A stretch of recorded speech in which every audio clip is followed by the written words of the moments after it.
So 2K have released NBA 2K20 for free to people, and only people that didn't buy the game.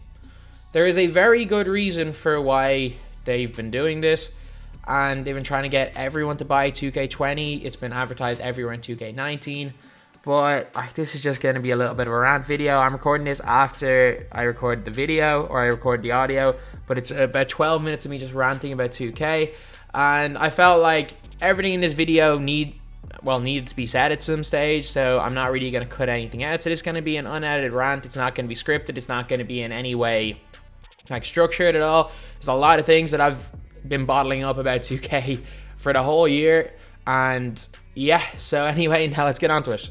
What is going on, guys? DBG here, and I'm just annoyed at this stage. I am really annoyed at this stage, and it's just with everything to do with 2K. So these type of rant videos I probably make 5 or 6 times a year. Like, obviously, if the game is completely broken and unplayable like it was at times last year, I'll be making a lot more of these, but these aren't really videos I like to make.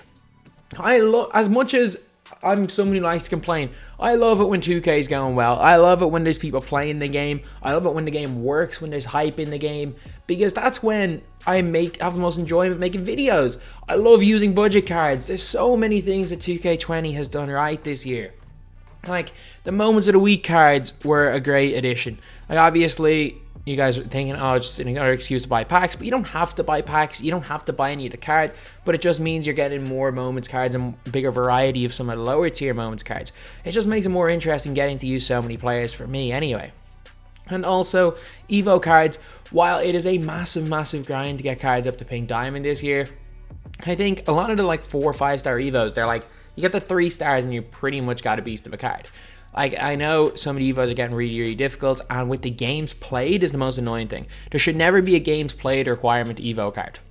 Straight up, there should never be. But it's 2K, they don't want people Evoing cards too quickly. People found out how to Evo cards as quickly as possible. They found out how to get them done, score 200 points in a game, and 2K, as always, are going to try find a way to not let people progress with the game. And that's the annoying thing, because I don't know why we thought any different.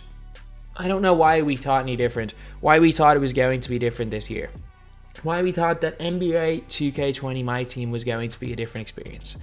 And I'm sorry, I was one of the people that bought into that. And for the first 3 weeks, we were right. For the first couple of weeks, this was the most I've ever enjoyed grinding a video game. When we weren't really getting anything above a diamond. We might have gotten the occasional diamond card, but they were the likes of Earl Monroe. It wasn't great. Then even the Dirk Nowitzki Spotlight series. Say not Dirk Nowitzki. What was the Spotlight? Kevin Garnett Spotlight series. That was one where there was Amethyst as the best rewards. You could get Evo KG up to an Amethyst. You got Chris Webber. Up until around that stage, this was still such a fun game for me. I still actually, as an actual game, I do enjoy playing 2K. But those Evo requirements, you could Evo a card up in 8 hours. Or, actually, no, say 6 hours. And they could be an elite card in the game. Now, if you want to have a full team of elite Evo cards, I'm telling you, with the game played requirements for all these cards, if you want an elite team, all of Evo cards you can buy in the auction house, from start to finish, I'd say you might need to grind 40 hours. You might need to grind 40 hours to get an elite team. And no, this isn't an elite team, an endgame team, because endgame teams are just ridiculous. This is an elite team on the 30th of October. It is just frustrating. It is just frustrating for so many things. And 2K, they have all these, even though the game's been broken, they've released all these sales figures. They've released it everywhere that the game is it's the highest selling game in the US. I don't believe it. I don't believe it. I do not believe that NBA 2K20 has sold more copies in previous years of 2K. Actually, maybe it has. But I actually don't think that 2K sold as many copies as they hoped for. I'm guessing at 2K19, when they got a surge in popularity with the $3 release, when they got obviously millions and millions of copies in them weeks. So I think 2K really looked at the wrong thing. They looked at the amount of people who were playing the game at the end of the year when the game was essentially free and assumed all of those people would buy the game.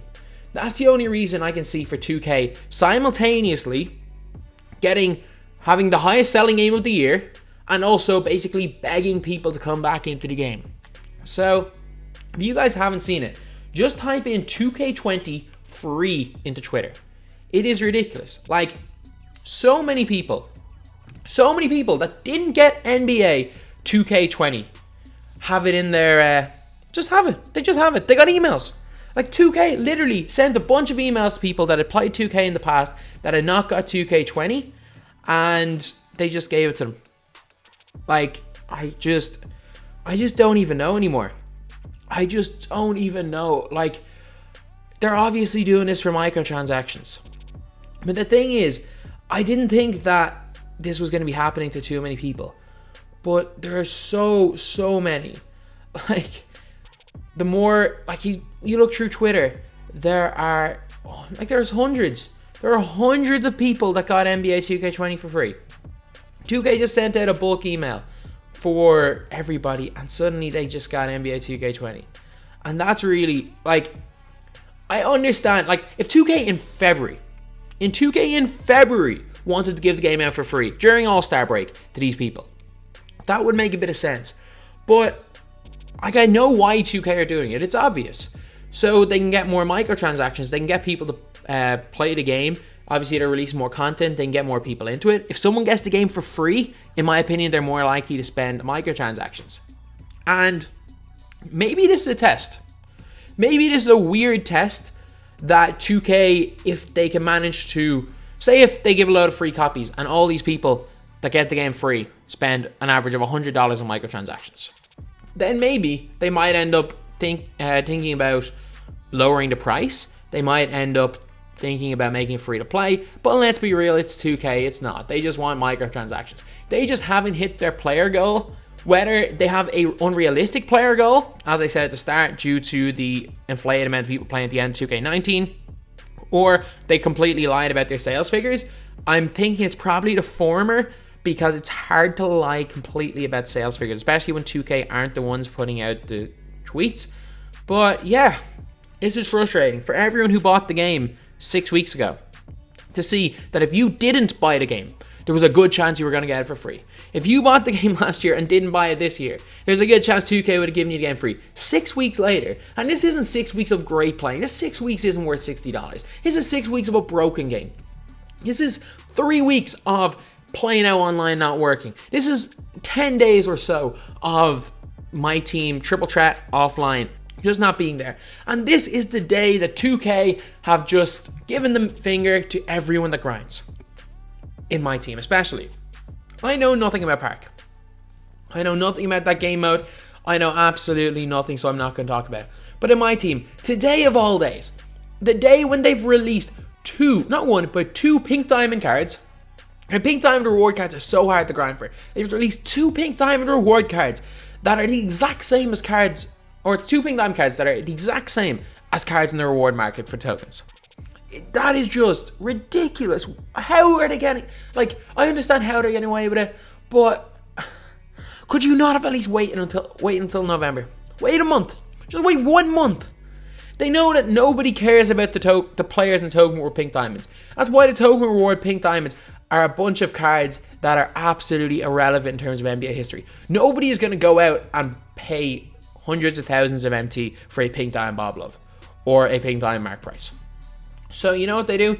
They release them in the token market so that people will grind and spend hours and hours. They pay a lot of money to lock in collections for these cards. And then for the people that just decided not to, that didn't want to lock in collections, let's go and release these exact same cards. So there might be people that are on the Amethyst board, and they might, even if they don't like Mark Price, they might be like, oh, there's a better version of him. Let's go and pick him up so I don't have to grind for tokens anymore. I don't have to actually play the game. I can just spend money. Like, it's just mind-boggling. Like, NBA 2K20, like, underneath everything is a good basketball game. Like, actually, underneath everything is a good simulation and has the makings of a good basketball game. The game's too RNG-based, the game's too luck-based, but again, I'm picky. Like, there's a lot, like, there's there's a line down the middle. There are the people, like there is one side of it where it's people want simulation basketball. And if you want to like run set plays and stuff, this game is great. If you want to go out of your way to play simulation basketball, play offline, it is fantastic. I am not making that argument. However, I'm on the opposite end. I just want to get it to work as a video game. I'm not that fussed about it being simulation basketball. Like, it has basketball concepts like driving kick and forcing your opponent into bad shots. A lot of basketball concepts are used, but no real like actual basketball stuff. I'd rather it be a little bit more arcadey. I'd rather the game play faster because I feel like that involves more skill and it involves less luck. But again, there is a line, and even though I'm on one side of the fence at that, I'm not saying the people that are on the complete other side of the fence are wrong in what they want. And what 2K have done this year is they've kind of tried to cater to both, and what they've realistically done is annoyed both people. But look, that's not too big a deal. Overall, gameplay-wise, this is a lot better than 18. There's a lot of great things about this game, but there's just things like this, especially a week after WWE 2K20. I know they're not the same development team. Actually, Visual Concepts, they are. They're not the same people, but like the same people like developing in the same company. After an absolute mess of a launch, you go and release NBA 2K20 for free. Like, I just don't get it. I just don't get it. And it's a slap in the face to everyone who paid $60. It's a slap in the face to everyone who paid $100, especially to get this game on September the 6th. It's a slap in the face to the loyal fans, and you couldn't have just waited a month. You couldn't have just waited until Black Friday. You couldn't have just waited until Christmas, when people are going to be spending more money.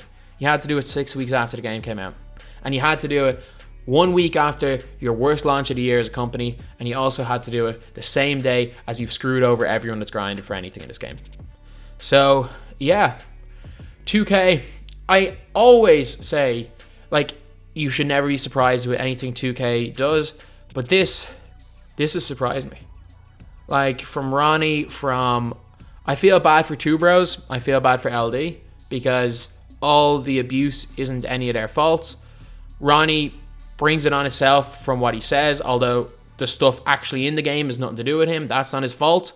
Like, obviously him lying is his fault to promote the game, and even the developers work so many hours, but the people that are in charge of 2K, whether it's the marketing team that's releasing all this stuff, or just the people up top, these are the people that are shady. These are the people that have ruined a great video game franchise.